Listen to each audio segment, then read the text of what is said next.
ఇక్కడ కూటమికి సంబంధించి 3 పార్టీలు. ప్రధానంగా ఇక్కడ పవన్ కళ్యాణ్ గారు, జనసేన పార్టీ, టీడీపీ నుంచి చంద్రబాబు నాయుడు గారు, లోకేష్ గారు. ఎలా అంటే 15 ఏళ్ల ప్రయాణం ఉంటుంది అని చెప్పి చాలా ఫిక్స్ అయిపోయి ఇద్దరూ కూడా అమెరికా వెళ్ళినా, అనకాపల్లి వెళ్ళినా అదే చెప్తూ ఉంటున్నారు. మీకేమనిపిస్తుంది సార్? అంటే ఒక టీడీపీ నాయకులుగా వీళ్ళిద్దరూ ముఖ్యంగా పవన్ కళ్యాణ్ గారికి, లోకేష్ గారు బాండ్. రీసెంట్‌గా మొన్న గవర్నర్ హెడ్ హోమ్‌లో గూడా చాలా క్లోజ్ అయిపోయారు. అంటే మీ ఆలోచన ఎలా అనిపించింది సార్? వీళ్ళిద్దరూ ఇలా ఉంటే ఆంధ్రప్రదేశ్‌కి కావచ్చు, టీడీపీకి, జనసేనకి బావుంటదనుకుంటున్నారా? పవన్ కళ్యాణ్ గారిది, లోకేష్ గారి బంధం అన్నదమ్ముల బంధం. ఓకే. హ్మ్. బ్రదర్ ఫ్రమ్ అనదర్ మదర్ అంటారు. అవును. సేమ్ అదే కాన్సెప్ట్ అది. నేనొకటి చెప్తానండి. పవన్ కళ్యాణ్ గారు కేటగారికల్‌గా చాలా స్ట్రెయిట్ ఫార్వర్డ్‌గా ఉన్నారాయన. హ్మ్. ఆంధ్రప్రదేశ్ రాష్ట్రం అభివృద్ధి చెందాలి. రాష్ట్రం అభివృద్ధి చెందాలంటే కూటమి పార్టీ అధికారంలో ఉండాలి. కూటమి పార్టీ అధికారంలో ఉండాలి. చంద్రబాబు నాయుడు గారు ముఖ్యమంత్రిగా సీఎం. ఉండాలి. This is very clear. ఆ! చంద్రబాబు నాయుడు గారు ముఖ్యమంత్రిగా ఉంటేనే అవును. ఆంధ్రప్రదేశ్ రాష్ట్రం అభివృద్ధి చెందుతుంది. నేనొక విషయం చెప్తా. పవన్ కళ్యాణ్ గారు వాళ్ళ అత్యంత సన్నిహితులతో అన్న ఒక మాట, చాలా అత్యంత సన్నిహితులతో అన్నమాట. నాకు కూడా స్నేహితుడాయన. ఆయన ఒక మాట హుహు. అన్నాడు. మనమైతే ఇంత ఈ రిగ్రెస్ మనం చేయలేము. మనకు కొంచెం ఎక్స్‌పీరియన్స్ కావాలి. చంద్రబాబు నాయుడు గారు పని రాక్షసుడు. అవును. రోజుకి 18 గంటలు పని చేస్తాడు. అన్ని శాఖల మీద రివ్యూలు చేస్తాడు. అన్ని శాఖల మీద రిపోర్టులు తెచ్చుకుంటాడు. మనం ఆయన స్టేజ్‌కెళ్ళాలంటే మనం ఇంకా నేర్చుకోవాల్సిన అవసరం చాలా ఉంది అని అవును. ఎంత గౌరవంగా పవన్ కళ్యాణ్ గారు ఆ మాట అన్నారంటే, పవన్ కళ్యాణ్ గారు రాజకీయాల పట్ల ఎంత అవగాహన పెంచుకునే ప్రయత్నం చేస్తున్నారు. అవును. రాజకీయాల్లో ఏ రకంగా ఎమర్జ్ అయ్యే ప్రయత్నం చేస్తున్నారో ఒకసారి ఆలోచన చేయండి. నిజంగా సార్. చాలా సభల్లో కూడా ఆయన మాట్లాడేటప్పుడు కూడా చంద్రబాబు నాయుడు గారి గురించి ఆయన చేసే పని గురించి ఇంకా చాలా నేర్చుకోవాలి నేను. అవును. ఆయన అంతలా పని చేస్తారు. ఎందుకంటే ఆయనకున్న ఎక్స్‌పీరియన్స్ అంత గొప్పది సార్. ఆఫ్‌కోర్స్. ఒక స్టేట్‌ని, ఒక క్యాపిటల్‌ని ఇంత డెవలప్ చేసేటువంటి పరిస్థితి హైదరాబాద్‌ని కావచ్చు, ఆంధ్రప్రదేశ్, ఉమ్మడి ఆంధ్రప్రదేశ్ ఉన్నప్పుడు కావచ్చు, టెక్నాలజీని అందిపుచ్చుకొని ఆయనకున్న ఎక్స్‌పీరియన్సు, ఆయనకున్న అనుభవాలు, ఎవరెవరితో ఎంత ఫాస్ట్‌గా చేపించుకోవచ్చు. ఆయనకున్నంత ఐడియాలజీ నాకు తెలిసి ఇప్పుడున్న రాజకీయ నాయకుల్లో ఆంధ్రప్రదేశ్‌లో గాని, తెలంగాణలో గాని ఆయనకున్నంత నాకు తెలిసి ఎవరికీ లేదేమో సార్. అందుకనే ఆయన పవన్ కళ్యాణ్ గారు ముందు నుంచి ఆయనే ఉండాలి అని పట్టుబట్టారు. పవన్ కళ్యాణ్ గారే కాదు, లోకేష్ బాబు గారు కూడా క్లియర్‌గా హ్మ్. హ్మ్. చెప్తారు. హ్మ్. లోకేష్ బాబు గారు కూడా సార్ అని పిలుస్తారు. చంద్రబాబు నాయుడు అవును. గారిని అవును. అందరి అవును. ముందు సార్ అని అవును. పిలుస్తారు. బయటొచ్చినప్పుడు. ఇంట్లో నాన్న అని పిలిచినా సరే బయటికి రాగానే sir. That's a equation right. He is a mantri and he is a chief అంతే. మినిస్టర్. ఇంట్లో డ్యాడీ సన్ అయి ఉండొచ్చు గానీ, బయటికి రాగానే చీఫ్ మినిస్టర్ అండ్ మినిస్టర్ కాబట్టి he respects that way. And Lokesh గారి పనితీరు కూడా ఎంత అద్భుతంగా ఉంటదంటే, ఏదన్నా ఇష్యూ తీసుకెళ్ళామనుకోండి అందరికి, అవును. క్షణాల్లో ఆయన రెస్పాన్స్ బ్యాక్. ఇన్వెస్టర్స్, మాకు తెలిసిన ఇన్వెస్టర్స్ వేరే స్టేట్‌కెళ్తున్నారన్న, ఈ ఇన్వెస్టర్ ఇక్కడ ఇన్వెస్ట్ చేయాలని ప్రయత్నం చేస్తున్నాడు అని ఒక ఇన్ఫర్మేషన్ ఇచ్చామంటే, ఎమ్మటే లోకేష్ గారి ఆఫీసు ఆళ్ళ ఆఫీస్‌తో కాంటాక్ట్. కాంటాక్ట్‌లోకెళ్ళిపోతారు. హ్మ్. కాంటాక్ట్‌లోకెళ్ళి లోకేష్ గారితో ఒక జూమ్ అపాయింట్‌మెంటో, ఒక పర్సనల్ అపాయింట్‌మెంట్ పెట్టగానే, ఆ ఇన్వెస్టర్ ఖచ్చితంగా మైండ్ మార్చుకుంటాడు. ఎందుకంటే, రాష్ట్రం కోసము ఎంత దూరమైనా ఎళ్తా అని చెప్తున్నాడు లోకేష్ గారు. అవును. లోకేష్ గారు అవును. ఏం చెప్పారు మన ప్రతిపక్ష నాయకుల్లో మన జగన్మోహన్ రెడ్డి అంటున్నాడు. రూపాయికే కాఫీ రాదు. కానీ రూపాయికి భూమి ఇచ్చేస్తున్నాడు అని అంటున్నాడు గదా! హ్మ్. హ్మ్. లోకేష్ గారు చాలా కేటగారికల్‌గా చెప్పారు. నా రాష్ట్రంలో పెట్టుబడులు పెట్టి, నా రాష్ట్రంలో ఉన్న యువకులకు ఉపాధి కల్పిస్తే ఫ్రీగా అయినా భూమి ఇస్తాను. మీకేంటి ప్రాబ్లమ్ అని అడుగుతున్నాడాయన. అవును. అవును. ఎందుకంటే at the end of the day రాష్ట్రానికి పెట్టుబడులు రావాలి. ఆ అంతే. పెట్టుబడుల ద్వారా ఉపాధి 10 కలగాలి. మందికి ఆ ఉపయోగం. ఉపాధి కాకుండా కూడా రాష్ట్రానికి రెవెన్యూ రావాలి. అవును. రెవెన్యూ వస్తేనే రాష్ట్రం అభివృద్ధి చెందుతుంది. ఈ సైకిల్ అంతా జగన్మోహన్ రెడ్డికి తెలిసి సావదు. జగన్మోహన్ రెడ్డికి ఎంత అయినా సరే కియా మోటార్స్ తీసుకొచ్చారు చంద్రబాబు నాయుడు గారు. ఆ కియా మోటార్స్ సంబంధించిన అనుబంధ సంస్థలు దాదాపు 2,00,00,00,000 అవును. అనుబంధ సంస్థల్ని ఈయన డబ్బులు అడిగారని చెప్పి, వీళ్ళ ఎంపీలు, వీళ్ళ ఎమ్మెల్యేలు డబ్బులు అడిగారని చెప్పి వాళ్ళు పోయి కర్ణాటకలో అవును. పెట్టుకున్నారు. అదే 2,50,00,00,000 పెట్టుబడులు ఆంధ్రప్రదేశ్ రాష్ట్రంలో అనుబంధ సంస్థలు వచ్చుంటే. ఉంచుండుంటే, ఈరోజు దాదాపుగా ఒక 40,000, 50,000 మందికి ఉపాధి కలిగి ఉండేది ఈజీగా. కదా! అవును. అవును. అంటే జగన్మోహన్ రెడ్డి ఆ రాష్ట్రంలోని యువకుల ఉపాధి గురించి ఆలోచించాడు. ఆయన జేబులోకి ఎంత డబ్బొస్తుంది? ఆయన ఏ రకంగా అయితే డబ్బు తీసుకొని వెనకేసుకుందాం అనుకుంటేనే ఆలోచిస్తాడు తప్పితే, రాష్ట్రంలో పెట్టుబడులు రావాలి, రాష్ట్రం అభివృద్ధి చెందాలి అని అనుకోడు. జగన్మోహన్ రెడ్డి సైకలాజికల్‌గా ఏమనుకుంటాడని చెప్తానండి. రాష్ట్రంలో ఉన్న ప్రజలందరూ గూడా చదువుకున్నోడు ఎటు తిరిగి ఓటేయడు. అవును. చదువుకోని వాడే వాడికి డబ్బులిస్తే బయటకొచ్చి ఓటేస్తాడు.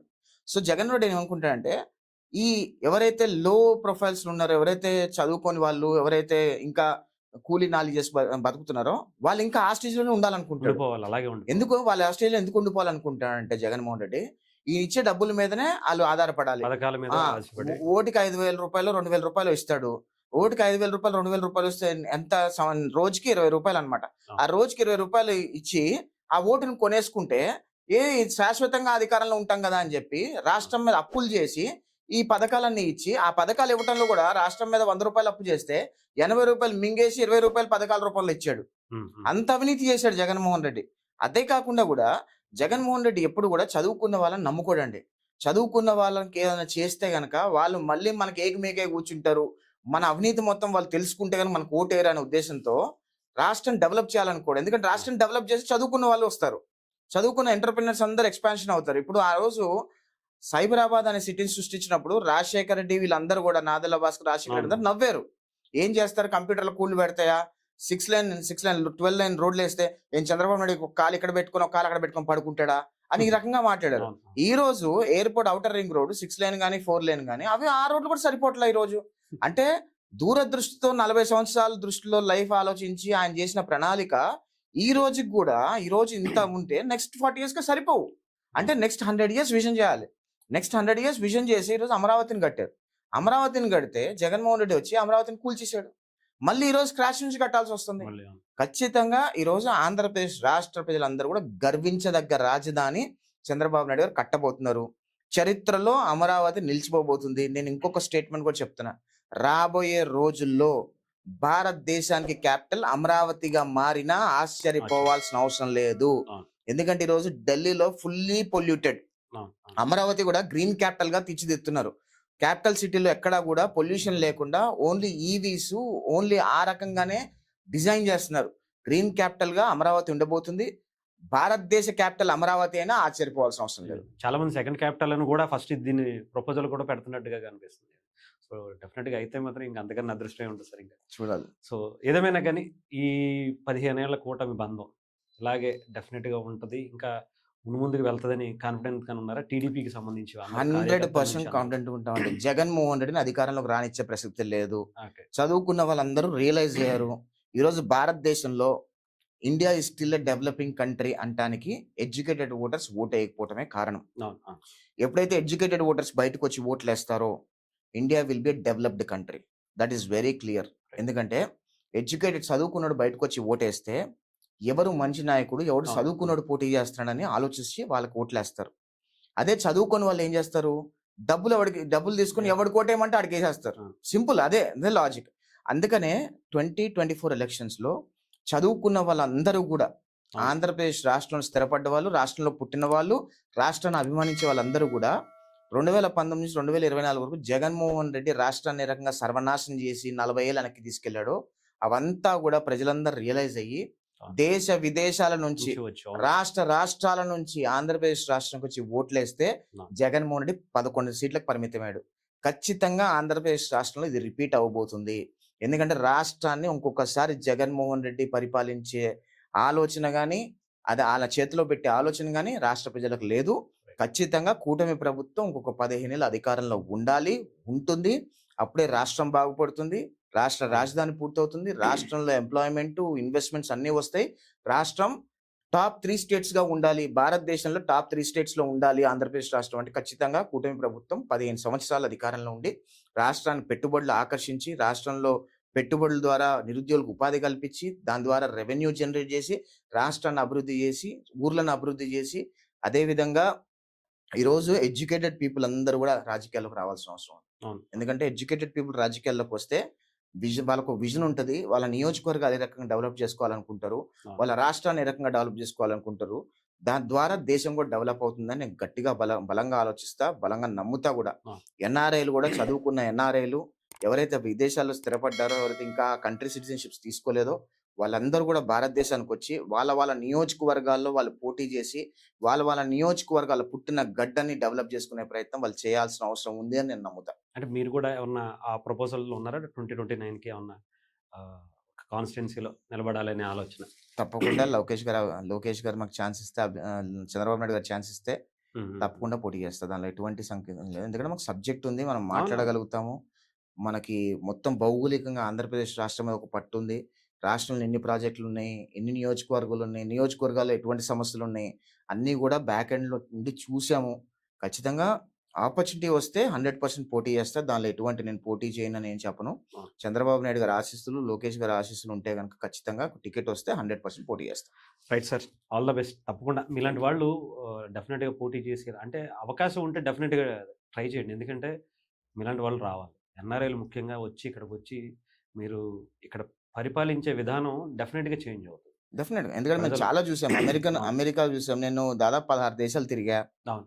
16 దేశాలలో రాజకీయాలు ఎలా ఉంటాయి అంటే రాజకీయం వైపు నాకెప్పుడు కూడా మొగ్గుంటుంది. అవును. ఎందుకంటే స్టూడెంట్ పాలిటిక్స్ నుంచి రాజకీయాల్లో ఉన్నాము. రాష్ట్రంలో ఏం జరుగుతున్నా ఎటువంటి సమస్యల పట్ల స్పందిస్తూ ఉంటాము. సబ్జెక్ట్ పుష్కలంగా ఉంది మనకి. ఉమ్మడి అవును. అవును. ఆంధ్రప్రదేశ్ రాష్ట్రం అవును. మీద గాని, విడిపోయిన అవగాహన ఆంధ్రప్రదేశ్ రాష్ట్రం పూర్తిగా మీద గాని ఉంది. ఒక అవగాహన ఉంది. ఆ సబ్జెక్ట్‌ని ప్రజల్లోకి తీసుకెళ్ళి ఏ రకంగా రాష్ట్రాన్ని డెవలప్ చేసుకోవాలి, వాళ్ళ నియోజకవర్గాన్ని ఏ రకంగా డెవలప్ చేసుకోవాలి, ఎన్ఆర్ఐస్‌ని ఏ రకంగా రాష్ట్రంలో పెట్టుబడి పెట్టించేలా అవును. చేయొచ్చు. అవును. రాష్ట్రంలో ఒకవేళ నా నియోజకవర్గం వస్తే నా నియోజకవర్గంలో స్కూళ్ళు, కాలేజీలు, అదేవిధంగా కంపెనీస్ ఏ రకంగా తీసుకురావాలని ఒక అవును. అవగాహన ఉంటుంది. అవును. ఖచ్చితంగా అవన్నీ కూడా చేసే ప్రయత్నం ఎన్ఆర్ఐస్ చేస్తారు. నేననే కాదు, ఏ ఎన్ఆర్ఐకైనా అవును. ఒక స్థిరపడ్డ ఎన్ఆర్ఐకి ఒక ఐడియా ఉంటుంది. వాళ్ళ విజన్ ఉంటుంది. ఎందుకంటే వాళ్ళన్నీ ఆ గవర్నెన్స్ చూసొచ్చున్నారు కాబట్టి, అవంతా వాళ్ళ నియోజకవర్గాలు ఇంప్లిమెంట్ చేస్తారు కాబట్టి, తప్పకుండా India will be a developed country అనటానికి ఎడ్యుకేటెడ్ పీపుల్ గనక ఎలక్షన్స్‌లో పోటీ చేస్తే గనక India will be a developed అవును. కంట్రీ రాదర్ చాలా దెన్ చేంజెస్ డెవలపింగ్ వస్తాయి. కంట్రీ. అవును. యాహ్! ఎందుకంటే ఇప్పుడు గుడివాడ మనం చూస్తున్నాం ఇప్పుడు ఆయన. ఓహ్! యాహ్! ఆయన గుడివాడ రాము ఎంత బాగా చేస్తున్నారు రాము ఆయన. గారు ఆయన ఎన్ఆర్ఐ అంత వచ్చి అవును. సైకిల్ మీద తిరుగుతున్నారు. అవును. చక్కగా బైకేసి తిరుగుతున్నారు. ప్రజల్లో మమేకం అయిపోతున్నారు. అవును. ఒక ఎన్ఆర్ఐ ఇలా వచ్చి కలుస్తారని ఎవరు ఎక్స్‌పెక్ట్ చేయలే. అవును. ఎన్నో సంవత్సరాల నుంచి అక్కడ ఉండేటువంటి పరిపాలనని ఒక నాయకుడు ఇంక నాదే ఇక్కడ రాజ్యం అనుకునే దాన్ని ఆయన కూలదోసేసారంటే అవును. చాలా గ్రేట్. సో మీకో చిన్న ఎగ్జాంపుల్ చెప్తా మీకు. ఎన్ఆర్ఐఎస్‌లో ఒక గుడివాడ రాము తీసుకోండి. గన్నవరం యార్లగడ్డ గారు అవును. తీసుకోండి. అవును. పెమ్మసాని గారు తీసుకోండి. ముగ్గురు. అవును. జస్ట్ అవును. చాలా మంది ఎన్ఆర్ఐస్ ఉన్నారు. ఈ మ్యాసివ్ ముగ్గురు చేంజెస్ ఎగ్జాంపుల్స్ వచ్చాయి. చెప్తా మీకు. అవును. ఈ పెమ్మసాని గారి దగ్గరికి ఎవ్వరు ఏ ఇష్యూ తీసుకెళ్ళినా సరే, వితిన్ ఇమ్మీడియేట్‌గా వాళ్ళ ఓఎస్‌డీకి చెప్పి ఆ ఇష్యూ రిజాల్వ్ చేయండి అని చెప్తున్నారు ఆయన. అవును. అవును. చాలా మంది నాయకులు నానుస్తారు లేదా పిఎస్ ఇచ్చేస్తారు. అడ్మినిస్ట్రేటివ్ చాలా బావుంటది ఆ! సార్. అంటే ఒక క్లారిటీ ఉంటది మీకు. క్లారిటీ ఉంటది. ఎలా ఎవరిని ఎక్కడ పెట్టుకోవాలి వేరే నాయకులంటే టెక్నాలజీతో. ఏంటంటే కొంచెం ఏంటంటే పిఎస్‌లకి అప్పజెప్తారు అంటూ అవును. ఉంటారు. అవును. ఎందుకంటే వీళ్ళంతా ఏంటంటే వేరే దేశాల్లో అక్కడున్న పొలిటికల్ సిస్టమ్ స్టడీస్ సిస్టమ్స్ అవును. ఇచ్చారు. ఆ పొలిటికల్ సైకాలజీ ప్లస్ అక్కడ పొలిటీషియన్స్ ఏ రకంగా బిహేవ్ చేస్తారో, పొలిటీషియన్ ఆఫీస్‌కి ఒక సమస్య ఎళ్తే వాళ్ళు ఏ రకంగా సాల్వ్ చేస్తారనేది మొత్తం అంతా చూసుకొచ్చారు కదా! అవును. అవును. పెమ్మసాని గారిని నేను ఒక గంట సేపు చూసానండి. హ్మ్. హ్మ్. అదే విధంగా యార్లగడ్డ గారిని, రాము గారు గానివ్వండి, మిగతా వాళ్ళని గాని హ్మ్. చూసాను. రామ్మోహన్ నాయుడు గారిని తీసుకోండి ఎగ్జాంపుల్. రామ్మోహన్ నాయుడు గారి దగ్గరకి కూడా అంటే వీళ్ళందరూ ఎడ్యుకేటెడ్ పీపుల్, యంగ్ అవును. పీపుల్ వీళ్ళంతా కూడా. అవును. పెమ్మసాని గారు, రామ్మోహన్ నాయుడు గారు కేంద్ర మంత్రులుగా ఉండి, ఈ రోజుకి ఎటువంటి సమస్య వాళ్ళ దగ్గర తీసుకెళ్తే ఇమ్మీడియేట్‌గా ఆ సమస్యను ఆ ఓఎస్‌డీ దగ్గర నుంచి వాళ్ళకి ఫోన్‌లు చేయించి, ఇది ప్రాబ్లమ్ సాల్వ్ చేయండి అని చెప్తున్నారు. అవును. అవును. వేరే వాళ్ళైతే ఏం చేస్తారు? ఆ రాసి సంతకం పెట్టేసి ఆ పీఎస్‌కి ఇచ్చేస్తారు. ఆ పీఎస్ ఫాలో అప్ చేస్తాడో లేదో తెలీదు.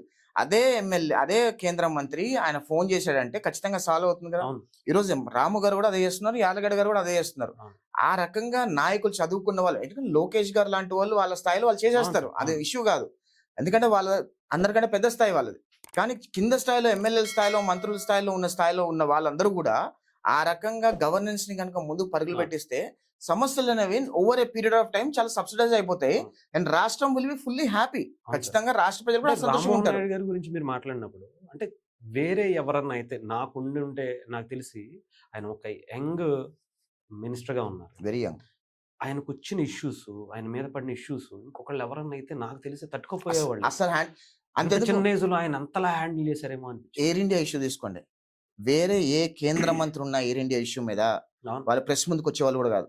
భయపడిపోయేవాళ్ళు. అవును. కానీ రామ్మోహన్ నాయుడు గారు మొత్తం ప్రెస్‌ని, మొత్తం ప్రజానీకాన్ని, మొత్తం దేశాన్ని మొత్తం అడ్రెస్ చేస్తూ ఇండిగో ధైర్యంగా ఇష్యూ అయితే ముందుకొచ్చి అది నెగెటివ్ అయిన దాన్ని కూడా మళ్ళీ పాజిటివ్ మొత్తం చేశారు. అంటే నెగెటివ్ అంటే సిట్యుయేషన్ నెగెటివ్ చేసేసారు అవును. కాంగ్రెస్ వాళ్ళు. అటుపక్క కానీ అవును. ఇమ్మీడియేట్‌గా ఆయన బయటకొచ్చి ఆయన హ్యాండిల్ చేసిన విధానము, ఆ! ఆయన ఫ్యాక్ట్స్ చెప్పిన విధానము ప్రజలందరూ కన్విన్స్ అయ్యారు. అంటే అట్లా నాయకులు ఉండాలి. వాస్తవాల్ని వాస్తవాలుగా చెప్పే ప్రయత్నం చేయాలి. ఇప్పుడు ఆ ఇష్యూ అయినమ్మటే కాంగ్రెస్ మొత్తం బీజేపీ మీద బురద జల్లే ప్రయత్నం అవును. చేసింది. ఒక పక్కన అర్నబ్ గోస్వామి ఏమో టీడీపీ మీద బురద జల్లే ప్రయత్నం చేశాడు. అవును. అన్ని రకాలుగా అన్ని అటాకులు జరిగినాయి.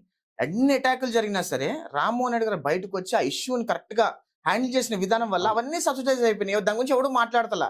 చాలా పెద్ద పెద్ద ఇష్యూస్. ఆ ఎయిర్ ఇండియా ఇష్యూ అయితే అసల నాకు తెలిసి ఏమన్నా ఒకానొక టైంలో ఇంక రాజీనామా చేసేస్తారేమో ఆ ప్రెషర్ తట్టుకోలేక అనిపించింది కానీ and he didn't take a ఆయన సింగిల్ ప్రెషర్ ఆల్సో.